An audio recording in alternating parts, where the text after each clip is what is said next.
दफा एक भी सीट अगर कांग्रेस को मिल गई ना, कहीं से सीएम खुद हार जाएंगे। हर चीज में मैं संपन्न हूँ, ईश्वर की दया है। और अगर मैं पॉलिटिक्स में हूँ तो अपने चंबा की सेवा करने के लिए हूँ, और अब मुझे मौका मिला है, मैं सेवा करूँगा। सर इलेक्शन लड़ेंगे कि नहीं सर चंबा से? नमस्कार, मैं हूँ सोमी विकास बबेटा और आज हमारे साथ हैं चंबा किसान। मैं ऐसा भी कह सकता हूँ कि हर्ष चंबा से हैं, और हर्ष की बात है कि चंबा से हर्ष महाजन जी हैं। और बड़ी बात ये भी है कि जब से ये चंबा से गए हैं, ऐसा लगता है कि चंबा की जो प्रगति है वो थम सी गई है।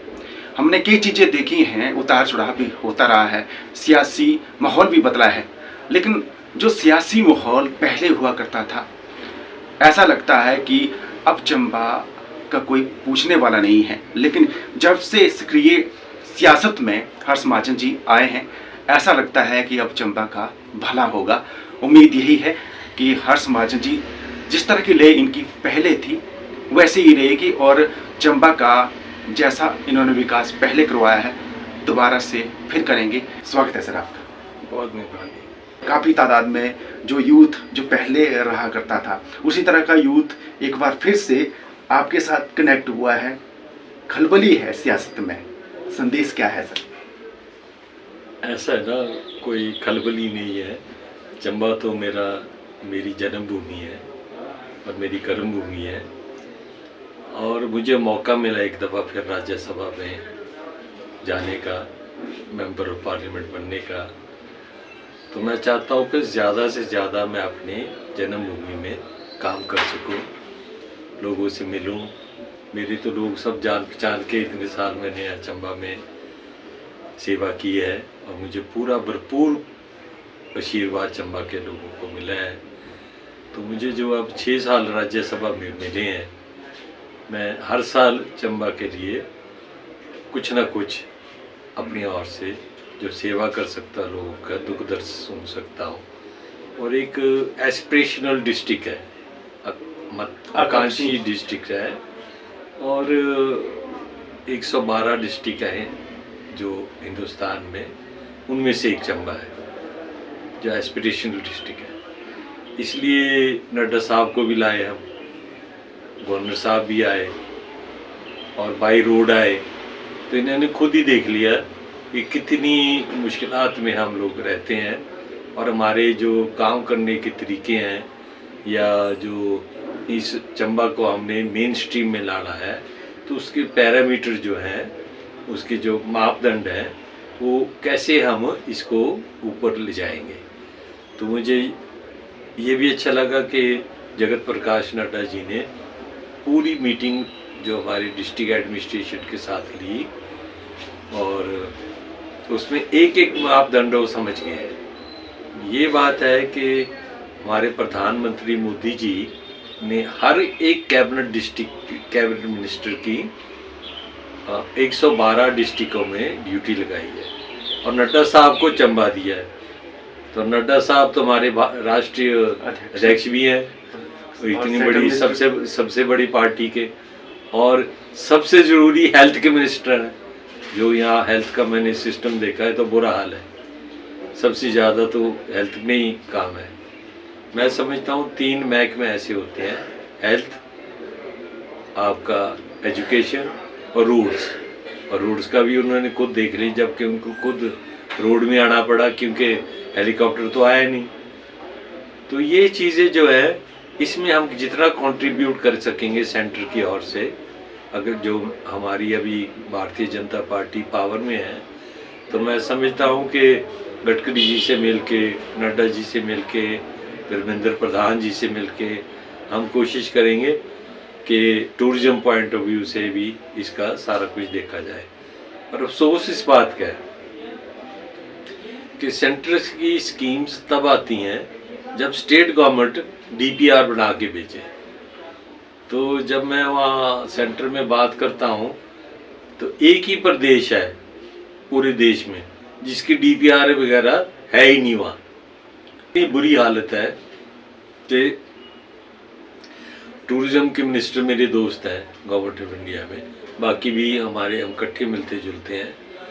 जो एमपी वहाँ बात कर सकता, चाहे मैं हूँ चाहे भारद्वाज जी हैं, राजीव भारद्वाज जी, उसके वो सबसे ज़्यादा एक तवज्जुब की बात है। पर लेकिन हिमाचल की सरकार ऐसी निकम्मी है कि इनसे कोई डीपीआर ही नहीं बनती। कोई इनसे वहाँ सेंट्रल गवर्नमेंट से बात करो तो कहते हैं हमारे पास कुछ है ही नहीं इनकी तरफ से, क्योंकि स्टेट सब्जेक्ट है ये। तो स्टेट जब इनिशिएट करेगी तो जो पैसा है फिर सेंट्रल रिलीज करेगा, हम करा सकते हैं। जी जी, मतलब डीपीआर यहाँ से नहीं भेजी जा रही है, जिसकी वजह से जो विकास हाँ, की जो रफ्तार है वो थमी है। तो इसके लिए जो स्टेट गवर्नमेंट है वो जिम्मेदार है। हाँ। अगर बजट का रोना रो रही है प्रदेश सरकार, क्योंकि मैनुअल चीजें रहती है, कागजी काम होता है, जब तक कागज नहीं जाएगा सेंट्रल गवर्नमेंट के पास चाहिए क्या, तब तक तो सरकार भी नहीं दे सकती है। केंद्र सरकार देने को तो देना चाहती है, जैसे कि सर ने कहा। हाँ, बिल्कुल, हम जो बैठे हैं वहाँ और ये चाहते हैं कि जितना चाहते हैं उससे ज्यादा देंगे, लेकिन कुछ तो दो, डीपीआर तो तैयार करें। हाँ। और जब तक डीपीआर तैयार नहीं होगी तब तक हम कुछ नहीं कर सकते हैं, क्योंकि जब भी कोई खर्च होता है तो एक स्ट्रक्चर रहता है कि स्ट्रक्चर के लिए क्या चाहिए। बिल्कुल। तो मूलभूत सुविधाएं जो प्रोवाइड होगी, बजट प्रोवाइड तभी होगा जब आप डीपीआर तैयार करके स्टेट गवर्नमेंट की तरफ से सेंट्रल गवर्नमेंट को भेजेंगे, तभी भला हो सकता है। अच्छा सर, मैं ये भी समझना चाह रहा हूँ थोड़ा सा, क्योंकि हमारा जो चंबा है सर, एस्पिरेशन डिस्ट्रिक्ट है, कनेक्टिविटी को लेकर वैसे तो मैं एक बात समझ गया हूँ कि नड्डा जी आए हैं, फिर उसके बाद राज्यपाल जी भी आए हैं। और ये तो खैर रहता है कि आपका ऑरा ही ऐसा है कि सब कुछ चीजें अच्छी हो जाती हैं। तो मैं ये समझूं कि जो ये नड्डा जी की मीटिंग हुई है वो टर्निंग पॉइंट रहेगा चंबा के विकास। बिल्कुल बिल्कुल बिल्कुल टर्निंग पॉइंट रहेगा वो। एक तो आपको पता नड्डा जी की पोजीशन गवर्नमेंट ऑफ इंडिया में, और इतना हमारा भाग्य है, सौभाग्य है कि नड्डा जी खुद आए और सारा उन्होंने पैरामीटर्स देखे। अब उनके माइंड में सारी चीज़ चलेगी और सारा फीडबैक उन्होंने मांगा है। तो इस तरीके से जो भारत सरकार से चीज़ें मिल सकती हैं वो अवश्य उस चीज़ को अब मॉनिटर करें। एक ही बात नहीं है कि नड्डा साहब एक दफ़ा आए फिर दोबारा आएंगे देखने के लिए कि क्या प्रोग्रेस है। मैं हैरान हूँ कि जो उनकी हेल्थ डिपार्टमेंट की स्कीमें हैं वो यहाँ तक इनको डिस्ट्रिक्ट लेवल पे पता ही नहीं किसी को। तो इतना बड़ा गैप है कि सेंटर स्कीम भेजता है स्टेट में, स्टेट से डिस्ट्रिक्टों को कन्वे ही नहीं होती, कोऑर्डिनेशन ही नहीं है। बिल्कुल जैसे सरकार डायरेक्शनलेस चली हुई है, दिशाहीन और कौन सा हीन पता नहीं क्या बोल रहे हैं इसको। पर इस सरकार का ना इनको सेंटर से फायदा उठाने को कोई इनके पास स्कीम है, ना कोई इनका अपना हिमाचल प्रदेश के लिए कोई स्कीम है। और इस वक्त इतनी एडमिनिस्ट्रेटिव और फाइनेंशियल मैसअप है इस सरकार में, और बेरोजगारी और इनकी गारंटी जितनी थी वो सारी एक झूठ का पलंदा बन के रहेगी। और अफसोस लगता है हमारे हिमाचल के वासी हैं, इतनी मेरे को भी अब 45 साल हो गए पॉलिटिक्स में, 45 इयर्स, इतनी दुर्दशा मैं हिमाचल प्रदेश में नहीं देखी।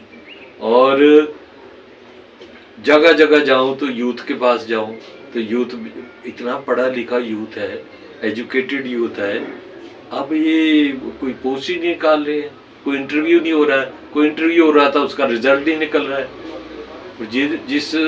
जिस कांग्रेस पार्टी ने ये कहा था कि हम आपको 5 लाख युवाओं को नौकरी देंगे, तो कहाँ गया वो वादा? हम 1500 रुपये महीने औरतों को देंगे, कहाँ गया वो वादा? हम बिजली के यूनिट 300 फ्री देंगे, वो कहाँ गया है वादा? हम आपका गोबर खरीदेंगे, वो कहाँ गया वो वादा? तो इसलिए कोई हम स्टार्टअप के लिए देंगे, और झूठ बोलने में नंबर 1 है कि हमने ये भी कर दिया, ये भी कर दिया, ये भी कर। अगर सारा कुछ किया होता तो प्रदेश की ये हालत होती, प्रदेश के लोगों की ये हालत होती। आज जो हमारे एम्प्लॉइज लोग हैं उनको डीए की किस्तें नहीं मिली, उनको डीए के एरियर नहीं मिले, उनको जो पेंशनर्स हैं उनकी पेंशन ही नहीं टाइम पे आती। जो आई मीन ये तो कमिटेड लाइबिलिटीज हैं, ये तो कोई भी सरकार आएगी देना पड़ेगा, ये तो उनका हक है। अच्छा, जिस तरह की स्थिति में चल रही है सरकार सर, स्टेबल दिखती है सर आपको कि नहीं नहीं, बिल्कुल स्टेबल नहीं है। बात ऐसी है ना, अगर हम तोड़ना चाहें तो इनको तोड़ दें, पर लेकिन हमारा जो बीजेपी का कैडर है ना इतना बड़ा स्टेट में, अब तो हमने इसको डबल कर दिया है और अच्छा कर दिया है। हम नहीं चाहते गंद यहाँ आए, अब कोई ऐसी बात नहीं है, चलेंगे हम। अगली दफा एक भी सीट अगर कांग्रेस को मिल गई ना कहीं से, सीएम खुद हार जाएंगे और ये सारे जितने बड़े बड़े हैं उस स्थिति पे ले आए। इस सरकार ने कांग्रेस की राजनीति खत्म कर दी है, कांग्रेस का जो हमारे विधायक हैं इनका फ्यूचर खत्म कर दिया है। और मैं आपको बताऊं, ये 15-20 साल कांग्रेस कभी वापस नहीं आएगी।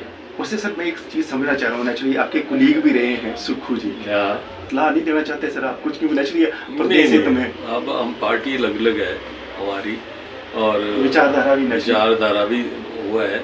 अब हमको कितना हम लकी हैं कि प्रधानमंत्री मोदी जी के नेतृत्व में हम सारे इकट्ठे होकर चले हुए हैं, और Modi ji 3rd time prime minister बनना, यहाँ तो प्रधान नहीं बन सकता दूसरी टाइम कोई, वो तो प्राइम मिनिस्टर बन गए 3 दफा। कोई अच्छा किया है तभी बने हैं ना। उनकी जो नीति है अभी, उनका जब विचारधारा उनका जब दृढ़ निश्चय है कि भाई ये मैंने करना, और पक्की जोर थम बिल्कुल जोर से करते हैं और दृढ़ निश्चित से करते हैं, तो ये चीज़ें सारी काउंट होती हैं। अभी भारत को 5वें नंबर की इकॉनमी में ले आए हैं, अब 3रे नंबर की इकॉनमी में आ जाएगा, तो खुशहाली तो होगी उस तरीके से। तो मेरे को सबसे ज़्यादा ये है कि चंबा मेन स्ट्रीम में कब आएगा, ये बात है। तो अब देखो ना, अब ये सरकार बनी है तो 5 साल तो हमारे व्यर्थ हो गए ना, 5 साल हमारा पीछे चले गए, रिवर्स गियर में चल रही है सरकार। 5 साल इन्होंने वैसे बेड़ा कर दिया, हर चीज में महंगाई कर दी, रजिस्ट्रेशन लेके, कोर्ट फी लेके, छोटी मोटी इसके लेके, डीजल लेके, पेट्रोल लेके, हर चीज महंगी कर दी। तो इतना जो बुरा हाल है ये मैंने अपनी लाइफ में कभी नहीं देखा। अच्छा, सियासी माहौल के हिसाब से जिस तरह से लग रहा है सर, वैसे ना कि बाकी तो उलटफेर पे दिख रहा है, कई बार ये भी सुनने में आता है कि कुछ विधायक और जो हैं कांग्रेस के भाजपा में शामिल होने को तैयार है, ये भी चर्चा रहती है सर, इस पे सच्चाई क्या है? ऐसी है ना, अब ये विधायकों को लग रहा है कि हमारा फ्यूचर अब खत्म है, इसके बाद तो हम आएंगे नहीं, या तो हम पार्टी स्विच कर लें या हम वो कर लें। तो ये तो ऐसे चलता रहता है ऐसे। अच्छा सर, वैसे ये जो पूछना वैसे हो सकता है कि जो जवाब है सर, क्योंकि आप बड़े सालों बाद आए थे सर बीच में ना सर, लोगों के माइंड में रहता है कि नेचुरली कोई ना कोई तो दिक्कत रही होगी, कई बार पारिवारिक दिक्कत रहती है, तो लोग सुनना चाहते हैं सर, क्योंकि बीच में अगर जवाब देना चाहिए तो ऐसे नहीं करूँगा, क्योंकि मुझे लगता है कि आप ना सर, लोगों को लगता है कि हर्ष महाजन हमारे हैं, बस वो इमोशन रहते हैं उनके कि नहीं, बिल्कुल और उनको ये लगता है कि हम, और बीच में जब चले गए ना, वो कई तो ऐसा लगता है हमने रोते हुए देखे हैं सर, और उनको लगता है कि हम आगे कैसे सर्वाइव करेंगे। तो उनको थोड़ा सा, क्योंकि हो सकता है वो अभी भी आपसे मिलना चाहते हैं, कई बार होता नहीं कि नाराज तो हैं, लेकिन वो इमोशनल तौर पर वो जुड़े हैं आपसे, लेकिन वो रहता है कि ये चले गए हमको बिना बताए कि, और हमको इतने साल तक ऐसे ही छोड़ के चले गए। तो मैं लगता हूँ जवाब, अगर मैं अपनी इंडिविजुअल बात करूँ कि मेरे को कोई फ़ायदा होगा जाके, तो वो मेरे लिए कोई बड़ी बात नहीं है कि फिर मेरे को फ़ायदा होगा। मेरे पास हर चीज़ में मैं संपन्न हूँ, ईश्वर की दया है, और अगर मैं पॉलिटिक्स में हूँ तो अपने चंबा की सेवा करने के लिए हूँ, और अब मुझे मौका मिला है, मैं सेवा करूँगा। लोगों को भी नज़र आ रहा है कि कांग्रेस का जो बेड़ा गर्क है अभी हुआ है, तो इससे अच्छा तो भारतीय जनता पार्टी मोदी जी के नेतृत्व में उसके साथ चलो। जहाँ देश चल रहा है वहाँ चंबा के लोग भी चलेंगे, क्यों नहीं चलेगा। और इस तरक्की के कामों में भारतीय जनता पार्टी का कोई मुकाबला नहीं, पर मेरे को अफसोस है कि यहाँ सुक्खू जी की सरकार ने ना तो पैसा छोड़ा यहाँ चंबा के डेवलपमेंट के लिए। हमारे PWD की आपको पता क्या हालत है, IPH की क्या हालत है, ट्रेजरियाँ बंद है, ठेकेदारों को बिल नहीं मिल रहे, उनकी पेमेंटें नहीं हो रही, मजदूरों को दिहाड़ी नहीं मिल रही। तो ये सारी चीज़ जो है ये एक दर्दनाक कहानी। अभी आप जैसे बोलते हैं ना, मेरे को तो समय अभी 2.5 साल तो इनके हो गए, अभी बजट हो गया है इनका, पर कुछ ऐसी चीज़ आई नहीं उसमें, कुछ भी नहीं कि आगे आदमी देखे। अब आदमी निराश होके बैठा हुआ है, चाहे वो कांग्रेसी है, चाहे BJP है, चाहे आम जनता है, कि यार ये हो क्या रहा है समझ ही नहीं आ रही। और पूरे हिमाचल में एक लहर है, चुपचाप लहर है, अंदर से लहर है, बाहर भी निकल रही बात है कि इनसे पीछा चढ़ाओ हमारा। जैसे आप कह रहे हैं कि इनसे पीछा चढ़ाओ हमारा, नहीं तो ये तो गरीब आदमी का तो जीना आराम हो जाएगा। अच्छा सर, चंबा की सियासत की बात करूं सर, चूँकि लोग भी सुनना भी चाह रहे हैं सर, इलेक्शन लड़ेंगे कि नहीं सर चंबा से। अब मैं राज्यसभा का मेंबर बन गया 6 साल के लिए, और मैं ये जितना मेरे को पैसा मिलता है 5 करोड़ साल का मिलता है, और वैसे तो मैं हिमाचल में सबके लिए करता हूँ, मैं सब जगह जाता हूँ, मेरे सब जगह सहयोगी हैं, पर चंबा के लिए स्पेशल करूँगा। लास्ट ईयर मैंने 2 करोड़ 76 लाख रुपया चंबा में दिया है। चलो बहुत बड़ी बात है, बहुत बड़ी बात है। तो अब मैं इस साल 3 कर दूंगा। तो चंबा का भला ही करना है सर। करना है।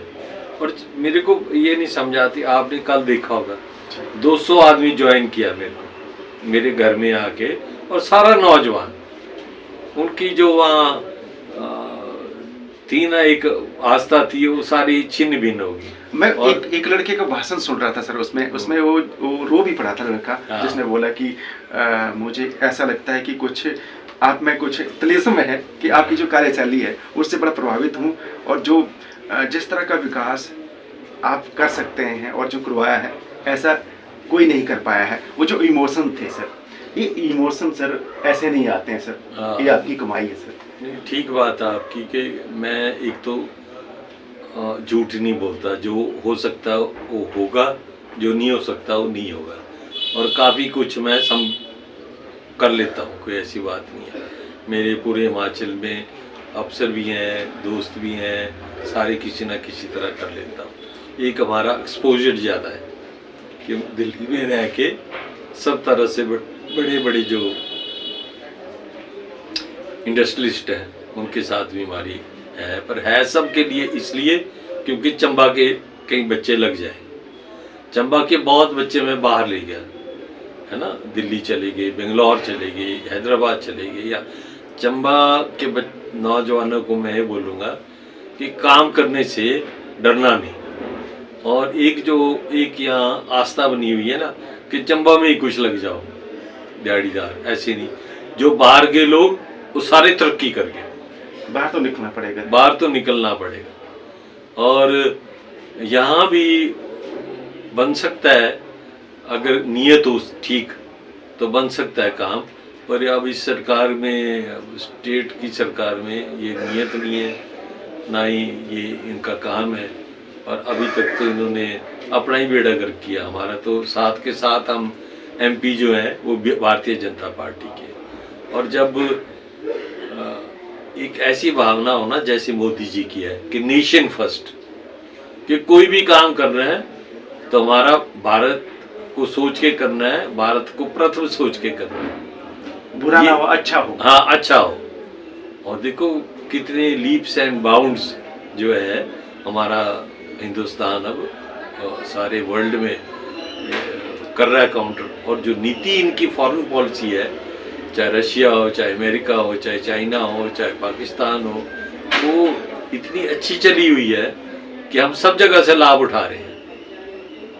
अच्छा सर, एक टनल का जिक्र बीच में होता रहा है, तो लेकिन एक बीच में मीडिया में एक अफवाह उड़ी थी कि लोगों की अब तरह तरह की सोच है सर, वो मैं बोलना नहीं चाह रहा हूँ, हो सकता है आपके कुलीगी रहे हो, तो वो उन्होंने कुछ बयान भी दिया था मीडिया में टनल को लेकर कि नहीं चाहते हैं कोई, तो आप तो मुझे लगता है आपके साथ तो मिलते भी रहते हैं कि टनल की संभावना है सर चंबा में। बात ऐसी है ना कि जब कंसल्टेंट लगेगा गवर्नमेंट ऑफ इंडिया से, गवर्नमेंट ऑफ इंडिया रोड अपने पोजेशन में लेगी, उसके बाद ही ये स्टडी होगी। जो ये तो स्टडी कर रहे हैं ना स्टेट गवर्नमेंट कर रहे हैं नहीं कर रहे हैं, एक ही बात है, फिजिबिलिटी। जो फिजिबिलिटी है वो जब government of India take over करेगी, जैसे आपका 154 ये NH है, ये है अभी स्टेट गवर्नमेंट के पास। जब इसको government of India take over करेगी तो टनल्स संभावना है, हाँ टनल्स, आपकी ब्रिजेस, ये आपके जो एलिवेटेड फ्लाईओवर्स, ये तब आएंगे। ये इसकी प्रक्रिया है। अच्छा, इस जो सर का एक बयान आया था उसको लेकर जो तोड़ मोड़ के पेश किया गया था, मुझे लगता है कि ये चीज अब सामने जो लोग सुनते हैं कि विरोध नहीं है सर का, लेकिन ये टेक्निकल, मेरा कोई विरोध नहीं, और टेक्निकल चीज यही कही इन्होंने, उस टाइम भी कही थी लेकिन लोग समझ नहीं पाए थे। इनका बोलने का मतलब ये है फिजिबिलिटी होगी, और जब एक टेक्निक होती है, जब सेंट्रल गवर्नमेंट की एक प्रावधान है, जब तक वो जो रोड है स्टेट रोड सेंट्रल गवर्नमेंट के अंडर नहीं आता है तब तक वो उसकी जो टनल की संभावना नहीं जांची जा सकती। एक टेक्निकल पॉइंट है, मुझे लगता है कि समझने की आवश्यकता है। अदरवाइज और हर्ष महाजन चंबा से हैं, और ये विरोध कैसे कर सकते हैं, ये मुझे समझ से पर जो लोग सोच कर कभी नहीं कर सकते हैं ये। और मैं यही चीज, और जब मैं मिलने आ रहा था सर, मेरे माइंड में ये था कि मैं जरूर पूछूंगा, क्योंकि लोगों को ये ऐसा लगता है कि, और एक बार आप खुद बोल दीजिए कि ये चीज है, मैं कोई विरोध नहीं, टनल को लेकर मैं चाहता हूँ ये जो, बिल्कुल मैं ये चाहता हूँ कि government of India take over करे रोड्स को, क्योंकि ये पिछड़ा डिस्ट्रिक्ट है, यहाँ तो रोड्स की बड़ी बुरी हालत है। इसका तभी कल्याण होगा जब government of India take over करेगी रोड्स को, और स्टडी करेगी, और टनल्स हो, ब्रिजेस हो, ये सब कुछ बनाएगी। मेरा उस टाइम भी यही कहना था, पर लोग समझे ही नहीं वो चीज ना। अब हमारी PWD थोड़ा कर सकती, जो टनल तो बजट करोड़ों रुपए बजट, करोड़ों नहीं अरबों रुपए, अरबों रुपए ये तो। और मैं तो गडकरी साहब से मिला, प्रधानमंत्री साहब से मिला इस रोड्स के बारे में, और इस साल कोई ना कोई हमारे को खुशखबरी मिलेगी, मैं ये सोचता हूँ। तो इसमें कोई बड़ी बात नहीं है, यही है कि हम जल्दी से जल्दी इसको परस्यू करें। और मुझे लगता है कि जैसे कि सर का नाम हर्ष है, तो मुझे लगता है ये प्रसन्नता बांटने वाले हैं, नाराज करने वाले लोग नहीं है। इस वक्त गवर्नमेंट ऑफ इंडिया की 2 कमेटीज हुई। जी मैं उसका, एक तो एनर्जी कमेटी जी, जिसके अंडर सारे हाइडल प्रोजेक्ट आते हैं, और सारे NTPC के आते हैं, रिन्यूएबल एनर्जी के आते हैं, और सारी सोलर एनर्जी के आते हैं। ये सारे हमारी कमेटी के अंडर है। जी हर महीने 2 मीटिंगें होती हैं जी इस चीज़ की, असेसमेंट करते हैं हम कि विभाग कैसे चल रहे हैं, है ना। दूसरा हो NHAI की, उसमें भी मैं कमेटी का मेंबर। तो हमारा जो MPs होते हैं वो असेसमेंट लेते हैं। अभी मेरी 29 तारीख को NHAI की मीटिंग है दिल्ली में, उसमें मैं अपना एजेंडा पहले ही दे दिया मैंने, तो ये रोड्स के बारे में भी सारा कुछ हम डिस्कस करेंगे, खासकर चंबा की। सर ने जैसा कहा कि खुशखबरी जल्द ही दी जाएगी, और जब ये करके बताते हैं तभी बताते हैं, मुझे लगता है कि चेहरे पर दिख रहा है, और मुझे बहुत उम्मीद है कि बहुत अच्छी खुशखबरी मिलेगी। और भी सर आपके माइंड में ये रहता होगा सर, क्योंकि बीच में जब आप स्क्रीन राजनीति से थोड़ा सा विराम रहे, तो ऐसा कोई प्रोजेक्ट आपको लगता है कि चंबा को बहुत ज़रूरत है सर इसकी? बिल्कुल, देखिए मेडिकल कॉलेज जो है वो भी प्रोजेक्ट में लाया था, क्योंकि मेरे दोस्त थे गुलाम नबी ज़ाद, हमारे पारिवारिक रिश्ते थे, तो उनसे मैं स्पेशल आया था। पर अब उस चीज़ को भी बड़ी देर हो गई, अभी तक ये कुछ कर ही नहीं सके। कोई कहता है A ब्लॉक बनेगा तो B ब्लॉक बनेगा, वो इसी में गोया रखा हुआ है। और जो गवर्नमेंट ऑफ इंडिया की स्कीम्स है डॉक्टर्स के लिए, स्पेशल स्कीम है कि यू कोट एंड वी पे, मतलब डॉक्टर अपना रेट बताए, हम गवर्नमेंट ऑफ इंडिया पैसे देगा। वो इनको पता ही नहीं था कि ऐसी भी स्कीम है। वो फिर इनसे बात हुई, नड्डा साहब आए तो सारा प्रोजेक्ट इम्प्लीमेंटेशन कमेटी में जाता है इधर, तो वो भी नहीं पता था, तो अब बना के भेजेंगे तो वो है। इसी तरह मैं समझता हूँ कि जो इंडस्ट्रियलाइजेशन की और टूरिज्म पॉइंट ऑफ व्यू से, चंबा को जरूर टूरिज्म पॉइंट ऑफ व्यू से तो अगर हमारे टूरिस्ट जो पांगी का रूट है, भरमौर का रूट है, आगे बड़ा बंगाल का रूट है, और आपका ये इधर सलूनी क्यार का रूट है, ये सारा ही पदरी जोत वगैरह, हाँ पदरी जोत वगैरह, ये तो टूरिज्म ही गवर्नमेंट की प्रायोरिटी मेरे को समझ नहीं आई है ना। जो प्रायोरिटी टूरिज्म को देनी चाहिए थी, हमारा सब कुछ जो है उसमें ही कमाई हो जाती गवर्नमेंट। चंबा के पास बहुत कुछ है सर, बहुत कुछ है, बहुत कुछ है, बहुत कुछ है, इतना खूबसूरत है। मैं तो चंबा के हर कोने कोने में गया हूँ, हर कॉन्स्टिट्यूंसी के कोने कोने में गया हूँ। तो हिमाचल के लिए, चंबा के लिए tourism and self employment in tourism वो सबसे बड़ा देन होगा अगर गवर्नमेंट की सेंस होगी।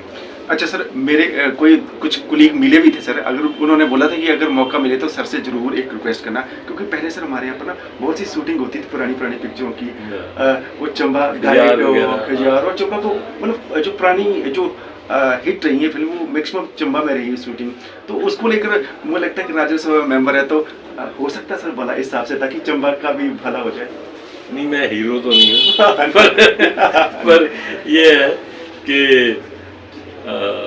कोशिश करेंगे बात करके, है ना।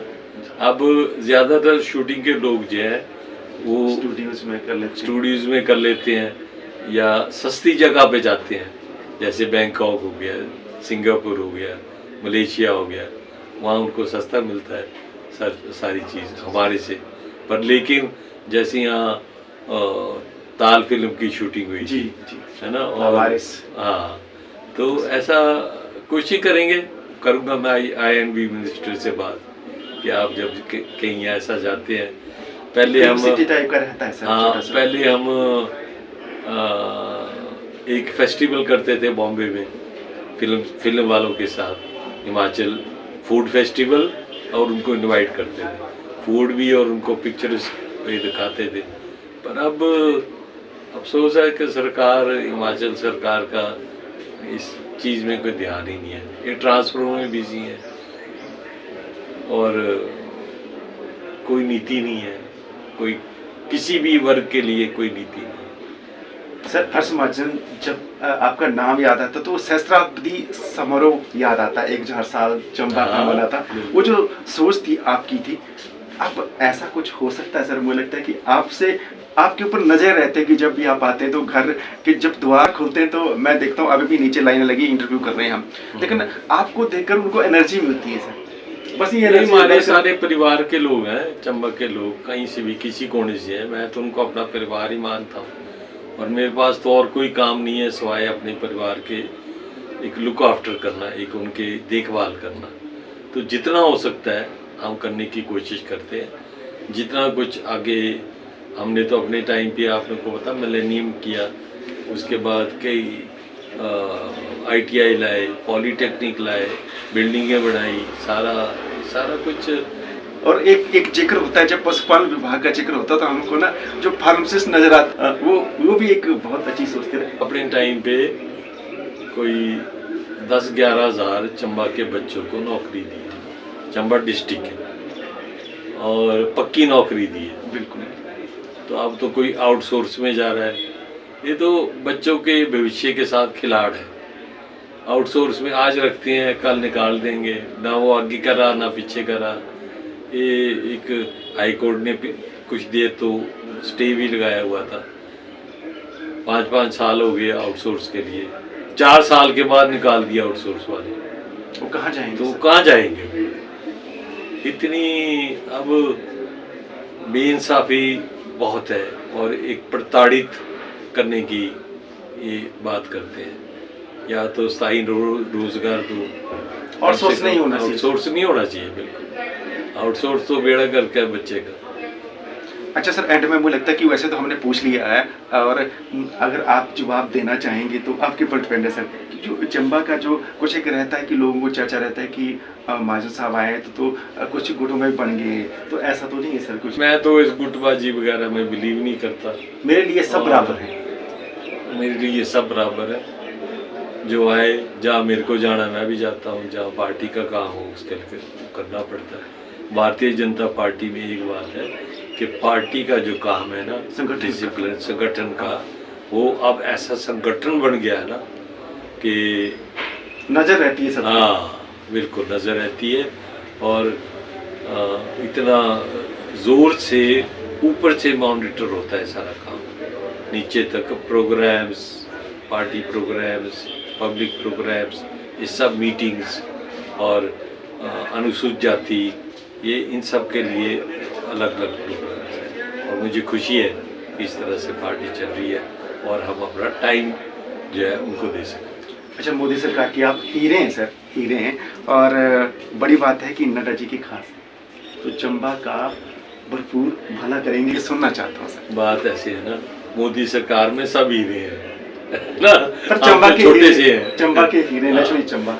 और हाँ, अपने जन्मभूमि के लिए जो मैं कर सकता हूँ वो बढ़ चढ़ के करूँगा। और पूरी तरह मेरा वादा है लोगों के साथ कि जितना कल्याण कर सके लोगों का, इस धरती का, और इसमें उसमें उतना काम करने की कोशिश करेंगे। धन्यवाद। यूथ के लिए सर, खासकर आजकल ना नशा बड़ा हो गया है, चिट्टा। हाँ, कई बच्चे मर भी रहे हैं और हमको भी दुख लगता है। मैंने भी एक और NGO खोला हुआ है शिमला में, जो ये एंटी ड्रग NGO करता है। और इसलिए मैं बहुत सालों से कंसर्न हूँ और 5-6 साल से मैं इस पे वर्क करते हैं और जगह जगह जाके हम अवेयरनेस करते हैं, पुलिस को भी बताते हैं कहाँ का पकड़ो, क्या है कैसे नहीं। और हमारे गवर्नर साहब खासकर इस काम में पर बहुत डेडिकेटेड हैं। और भी मेला में उन्होंने बहुत इस चीज़ का उन्होंने प्रचार किया और ये किया कि किस तरह से पूरे डिस्ट्रिक्ट एडमिनिस्ट्रेशन, पुलिस सबको इसके लिए अवगत कराया। और ये तो ऐसी बीमारी है कि बहुत ही भयंकर बीमारी है, और हमारी यही प्रार्थना है कि जो पेरेंट्स है वो अपने बच्चे को बचा के रखें। सर, हर्ष महाजन बनना आसान है, बस ये जरूर पूछूंगा। आसान है कि सभी कर सकते हैं, जो अपना लोगों की सेवा करनी है और क्या करना है, एक अपने फैमिली की तरह ट्रीट करके, और जितनी सच्चे मन से करो। मतलब आपका काम नहीं होता ना हो, पर ट्राई तो करो ना, तो हो जाएगा। वो आपसे भी कोऑपरेट करते हैं हमारे साथ, जाने की काम है, गलत काम तो कोई होता नहीं। गलत तो पहले गाइड कर देते हैं, बेटे तेरा काम नहीं होना। एक स्पष्टता होनी चाहिए। अब हमारे को इतना एक्सपीरियंस हो गया, हमारे को पता है कि ठीक काम क्या है और गलत काम क्या है। तो इसलिए अपना माइंड क्लियर होना चाहिए और अपना दिल साफ होना चाहिए। बहुत बहुत धन्यवाद। तो सर ने जैसा कि कहा है, माइंड क्लियर होना चाहिए और दिल साफ होना चाहिए। आप भी इनकी तरह बनने की कोशिश कर सकते हैं, कि मुझे ऐसा लगता है कि हर्ष महाजन बनना आसान नहीं है, क्योंकि इनकी तरह बनने के लिए बहुत मेहनत करनी पड़ेगी। बहुत बहुत धन्यवाद। बहुत बहुत